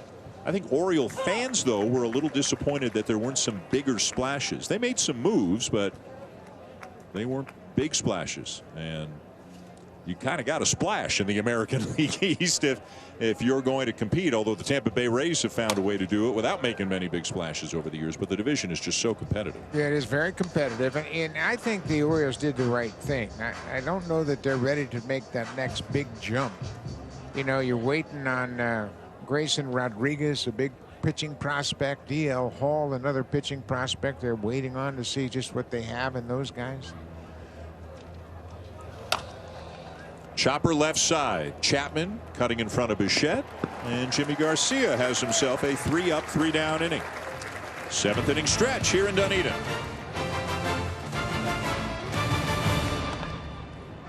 Final of the World Baseball Classic. It came down to Japan and the United States, and it came down to teammates. Shohei Ohtani striking out Mike Trout as Japan wins 3-2 and wins the WBC for the 3rd time in the 5 WBCs that there have been. It was really a riveting baseball game. Yu Darvish worked the 8th inning. There was just so much good stuff in the WBC, and the commissioner of baseball, Rob Manfred, announced yesterday there will be another one in 2026. So it is only 3 years away. I mean, first of all, what a great advertisement for the sport worldwide, and second of all, Shohei Ohtani. I mean, you know, between offense and defense and charisma and likability and everything, I mean, it's just incredible how good he is at baseball and for the sport of baseball. No, absolutely. And, you know, we always talk, well, you know, he can hit and he can pitch. Well, he probably does it better than anybody. He's probably a top 10 pitcher and a top 10 hitter. Plus, he can run. He had an infield hit in that game last night. He beat out a ground ball to the second baseman, and he's just such a great athlete. And he's getting stronger. I mean, he is a big man. And he and Yu Darvish, they kind of punctuated that game late in the game coming out of the bullpen. But, yeah, a great moment. I mean, who could have scripted it to think that it comes down to a 3-2 pitch, final game of the entire tournament, and it's Trout against Ohtani, two teammates. Yeah. I mean, the chances of that happening are just minimal. I mean, it's just unbelievable that it would happen, but that's the way baseball often turns out. Alejandro Kirk, his 3rd at bat of the game. He is flied out and grounded out. He is facing Brian Baker, the Orioles reliever, the former Blue Jay. Don't need to get into it, but remember, he had a moment with the Blue Jays last September, got upset at Teoscar Hernandez, words exchanged, and eventually cooler heads prevailed. I think Ohtani's, you know, remember, he's a free agent at the end of the year. I think that's going to be a big story. Another ground ball off the bat of Kirk, and he is retired, 2 down. And that'll bring up Dalton Varsho, who hit his first home run of the spring his last time up. Remember, you and I were kind of joking about, is there such a thing as silent treatment in the spring? This is our gang in the truck finding this after the fact, and apparently there is such a thing as a silent treatment. Some of them kind of tried, but it was half-hearted. Yeah, he walked right by Bo. Bo had his arms folded like, oh, what's the big deal? Yeah. It's cool, and he feels good about it. An 8-pitch at bat. He had a terrific at bat when he hit that home run. That was back in the 5th.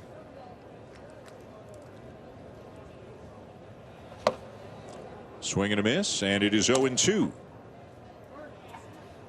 Yeah, Bo can pull that off. He can keep a straight face. You know, Springer's going to giggle, right? Springer can't pull that kind of thing off.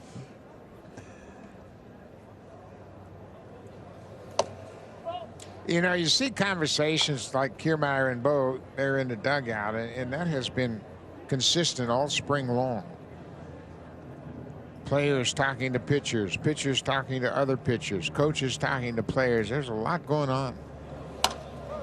You know, and oftentimes this time of the year, players and coaches start thinking, yeah, we're going to St. Louis next week. I got to pack my bag and everything else. This team is not there yet. We got a lot of work to do before we leave camp on the 28th and head to St. Louis. But John Snyder has told me we don't want any surprises in St. Louis. We're going to cover everything that might happen in St. Louis. And today they did the 1st and 3rd drills over at the complex with disengagement. As you see the bullpen, Eric Swanson loosening up, the newly acquired relief pitcher from the Seattle Mariners. But they had minor league base runners, pitchers on the mound, I mean, and they had cones between the bases. It was impressive. Line to center, but the catch is made, and Varsho is retired. Through 7, Blue Jays 2 and the Orioles 1. MLB Ballpark app will complete your next visit to the ballpark. Buy and manage tickets, redeem offers, and access exclusive content. Download the MLB Ballpark app today. The day is done for two of the most jovial Blue Jays in Vladimir Guerrero Jr. and George Springer. They've got their gear and they're making their way down the line and out beyond the right field fence. A lot of young, hopeful Blue Jays are into the game right now. That is Yoangel Aponte, who is in right for Springer. That is Rainer Nunez, who was in at first for Guerrero. We have some other changes as well. Basically, the guys who have gotten their third at bat, they're out of the game. And some of the kids are in. The bottom 3 hitters in the order are still in there. In Chapman, Abiggio, and Kiermaier, they'll each get their third at bat before they leave. And Eric Swanson is on the mound for the Blue Jays. Part of the pickup, Buck, in the Teoscar Hernandez deal, and a guy who was going to get some high leverage outings for the Jays. Yeah, he is really a swing and miss pitcher. This will be his 7th appearance of the spring. High fastball and a very good split finger pitch.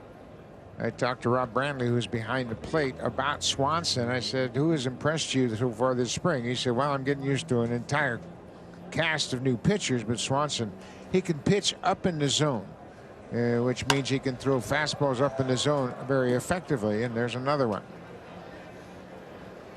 Chapman underneath it to make the catch. 1 down. So when you can throw strikes at the top of the zone with your fastball and then strikes at the bottom of the zone with your splitter, you're going to get a lot of swings and misses. And that's what they were looking for late in the game. He figures to be the first candidate for the 8th inning job, you would think. Pete Walker, I'm sure, in his mind is playing things out. And obviously no reason to make announcement or proclamations about where people are going to be, except for Jordan Romano. He's the closer. Swanson's 29 years old, originally signed with the Texas Rangers. I think one of the situations they hope they will have is obviously they brought in Swanson, but at the beginning of last year they didn't have Anthony Bass, right? They reacquired him. So if you compare the bullpen now to the bullpen 365 days ago, there is a noticeable difference. And you know, on a day Swanson's not available, like you said, Jimmy Garcia could be there. If Jimmy Garcia is not available, Anthony Bass could be there. Just more options now for John Schneider, Pete Walker in the late innings of close games. And you need depth. There's no question about that. And knock on wood, the Blue Jays have had a very good spring as far as injuries go. Right through the legs of Rainer Nunez and into right field. That'll be an E3. Left fielder, number 83. Nunez, a young 22-year-old power hitter, and right here he just comes up before the ball gets there. You can see him anticipating a hop and pulled his glove up and sneaks right through the wickets. Running, number 87, Jackson Holliday. And Jackson Holliday, the young man who we spoke of a little bit earlier, first overall pick last year, is into pinch run for Terrin Vavra. 1 out, 1 on. The batter was Kyle Stowers.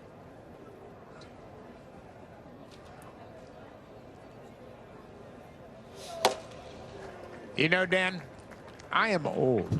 I know that. But look at that kid at first base. Yeah. #1 pick last year. he looks like he's an 8th grader. What a handsome young man. #1 pick overall. Yep. And I managed his dad in the WBC. Right. I know I'm old, but man, oh man, they're getting younger every day. Right. And his grandpa, Tom Holliday, right, was the coach, or is he still at Oklahoma? No, he's not anymore, but he was the coach at Oklahoma State forever. Right, forever. Right? Yeah, what a baseball family. And, you know, it's really interesting. Matt Holliday, for like, what, a week or so, was going to be a coach in St. Louis, and he signed and then had some second thoughts, and I bet it had a lot to do with Jackson. He's a good-looking young player, and the Orioles have done a great job. They have incorporated a lot of their young prospects into their spring training camp, which I think is terrific. You're right. He does not look 19 years. He's never shaved.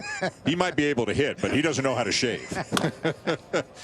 And then there's a younger brother, right? There's another one who's supposed to be great too. Oh yeah. But the team's top 10 prospects and 19 of their top 30 have all gotten a look in spring training. So this team is on the verge of becoming a real force. There he goes. Pitch in the dirt, throw down, and not in time. Holiday with a stolen base.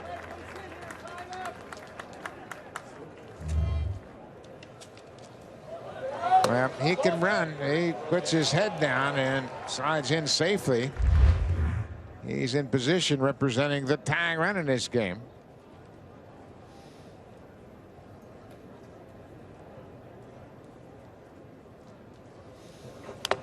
One of the changes for the Blue Jays, Rob Brantley behind the plate now. Again, most of the regulars are now out of the game for the Jays. The batter, Stowers. Holiday, by the way, split last year between the Florida Complex League, which is rookie ball down here for the teams who have spring training in Florida, and A ball. And I mean, he's just getting his feet wet. Had 64 professional at bats. He's 6 for 14 in spring, with a double and 2 stolen bases. I mean, he's holding his own. So you'd think maybe high A if they keep moving him a little bit. Again, he's just 19. And probably start him in the Florida State League and play him in probably Sarasota or Aberdeen, one of their Delmarva. They have a team in the South Atlantic League.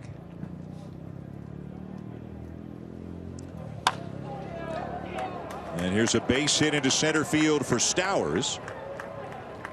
Holiday had to make sure it got through, so he will stop at third. What do you think? So he's drafted first overall coming out of high school.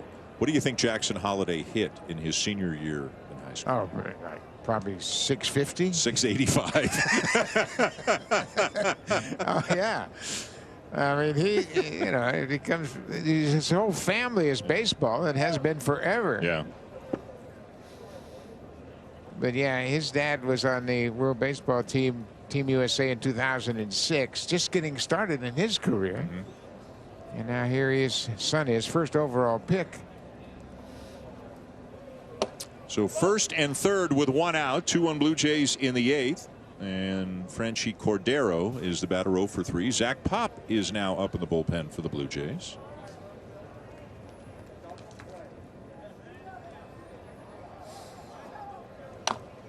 Awkward swing there, and it's 1-1.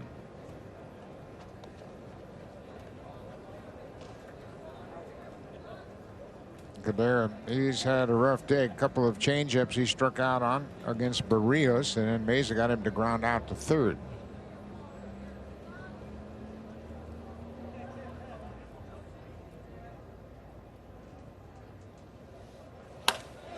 Hit hard, but foul down the right field line. 1-2.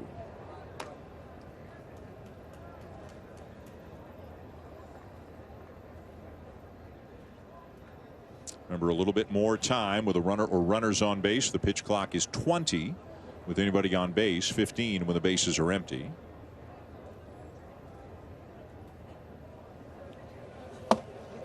Takes it low. Brantley reacted as if he thought that might have been strike 3. Catcher coming out behind the batter, looking at the base runner at first, just in case he was running.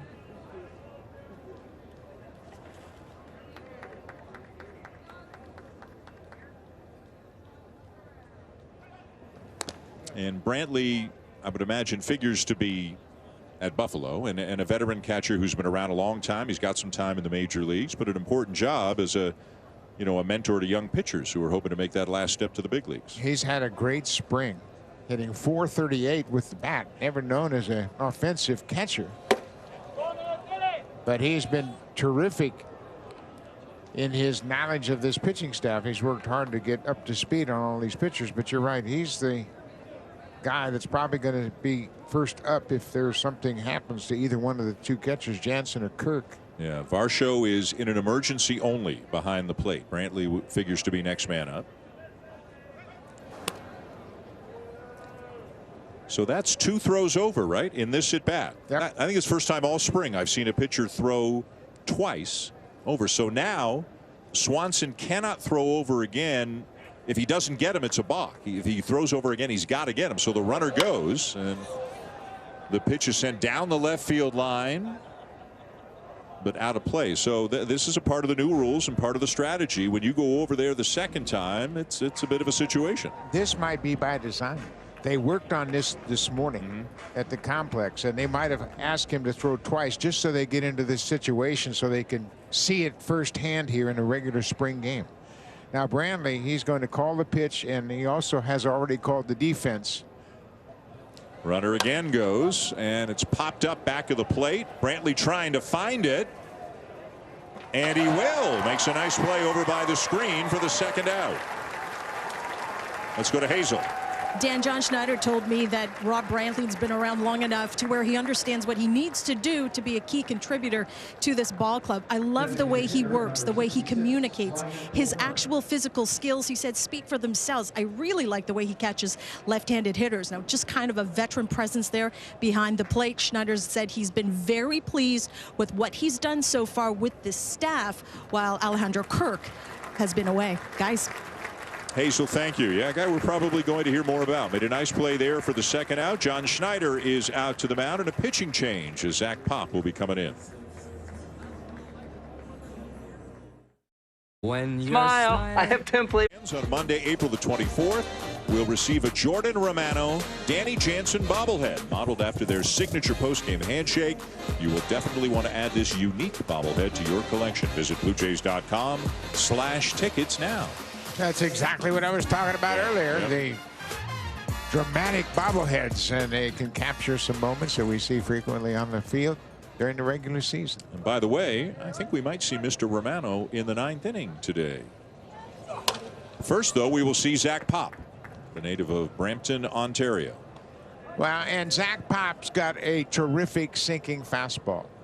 This spring, he's worked a total of 4 innings, and when he comes in, that last pitch was 97 miles an hour with dramatic movement.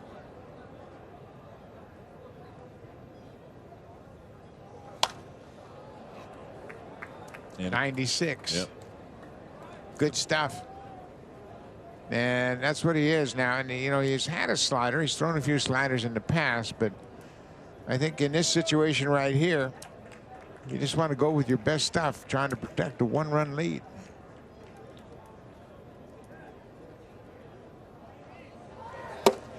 And he strikes him out on 3 pitches. Ran that 2-seamer back over the inside corner. Zach Pop coming in with the tying and a go-ahead run aboard in the 8th inning, and made quick work of Ryan O'Hearn.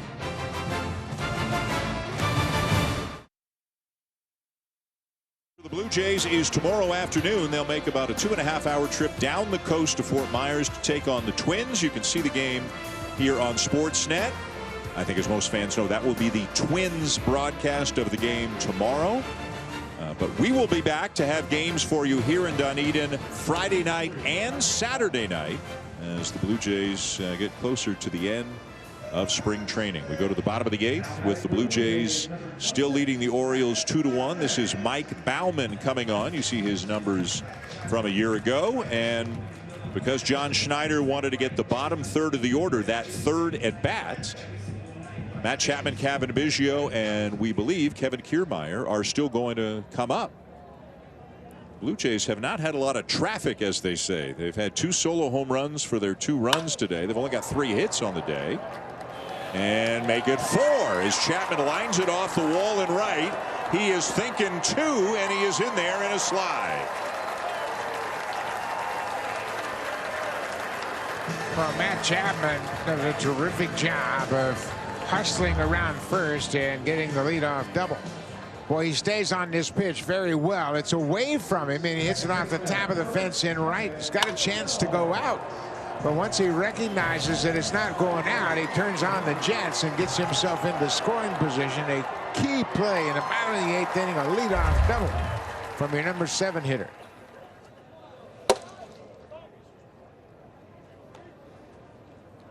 So Chapman ends on a high note. Here's Cavan Biggio, who has flied out and struck out, as Alex DeJesus has come on to run for Chapman.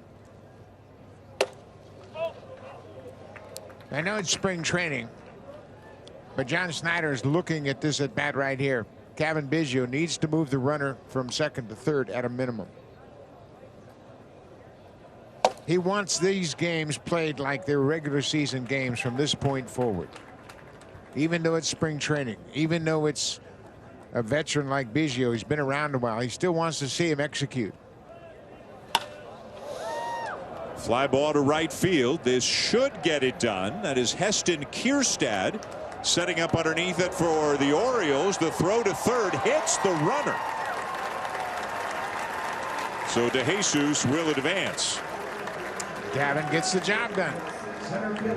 It's the fly ball to right, deep enough to advance the pinch runner over to third.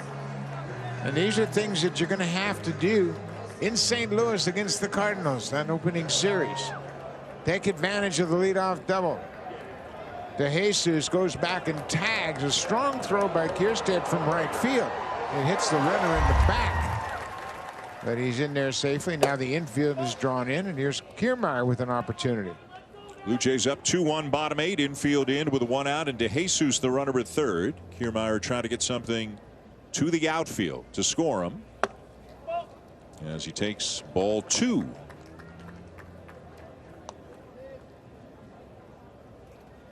Healthy now after undergoing hip surgery last year. If you're looking to get a ball up and drive it to the outfield, those are easy takes. They're not where you're looking, and you can take those borderline pitches down. Didn't go, and that's ball 4. Kiermaier down to first. And probably not for long. We may see him come out of the game.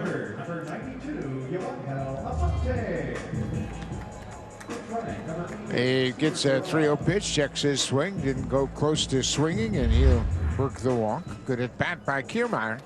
And now he's out of the game. Nathan, no, that wasn't Lucas. He's supposed to be in there, but he's not in there.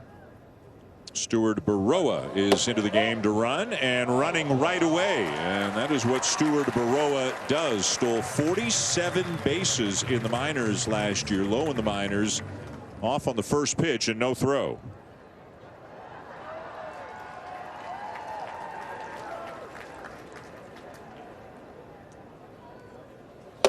And the batter is Yoangel Aponte, who has came in the game an inning ago in right field for George Springer. And another teenager, Buck, 19 years of age, from Venezuela, spent last year in the Florida Complex League. Rookie ball, got into 44 games, hit .212.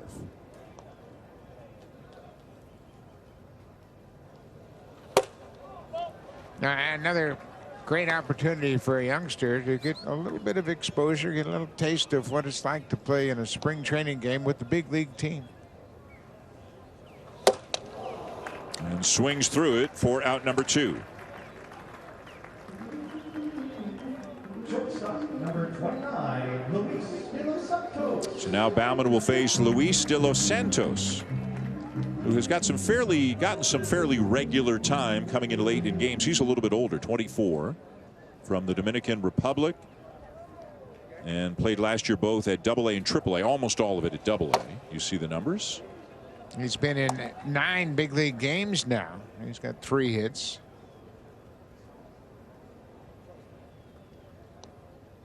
Infield can back up, of course, with 2 down now.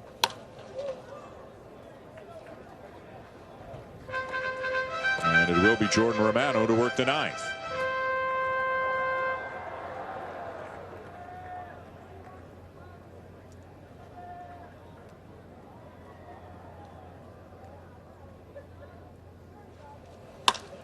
Center field, but carrying and caught for the 3rd out as the Blue Jays leave a couple of men on. Up a run on to the 9th.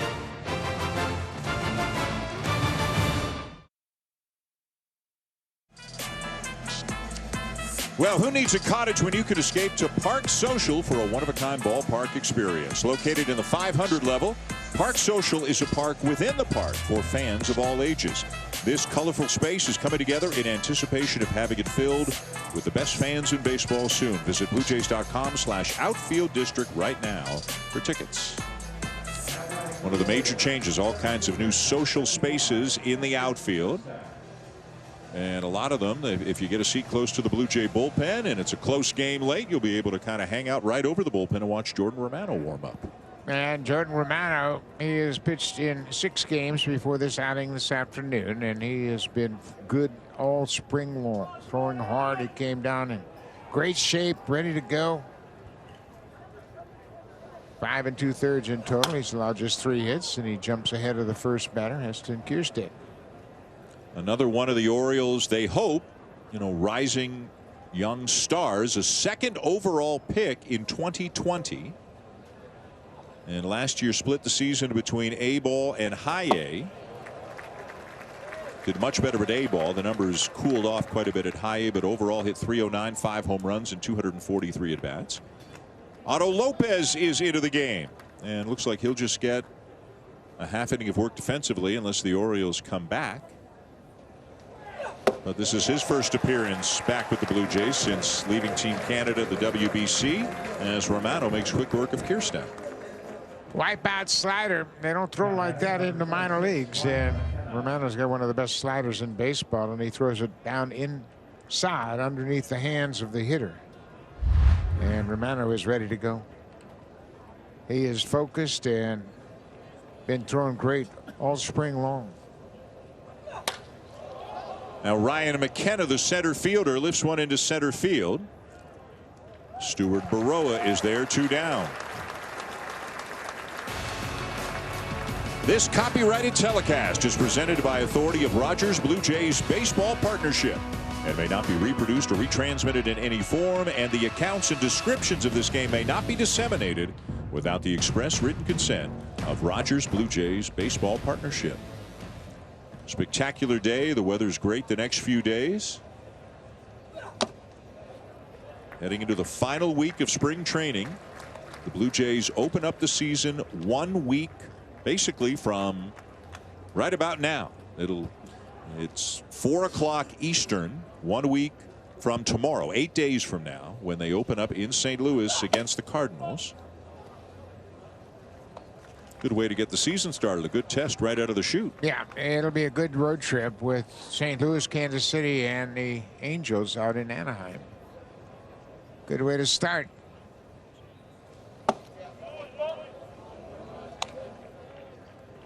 Be a little cold. We're not quite used to that. St. Louis for 3 games. Yep. I don't know.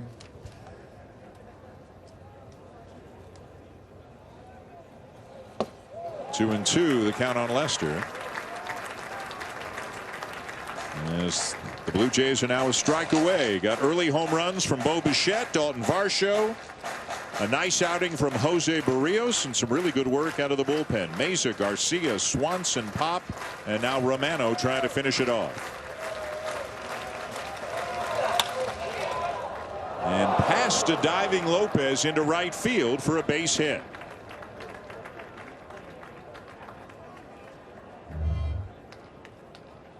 Second baseman, number 82. Otto Lopez just into the game. He didn't get a real good read off the bat there. He's a bit late in his break to his left, and the ball was past him into right field. A 2-out base hit.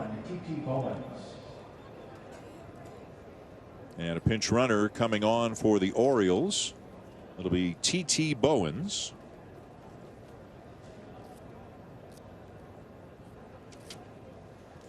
Quick conversation between Brantley and Romano as Jordan Westberg steps in, 1 for 2 with a walk this afternoon.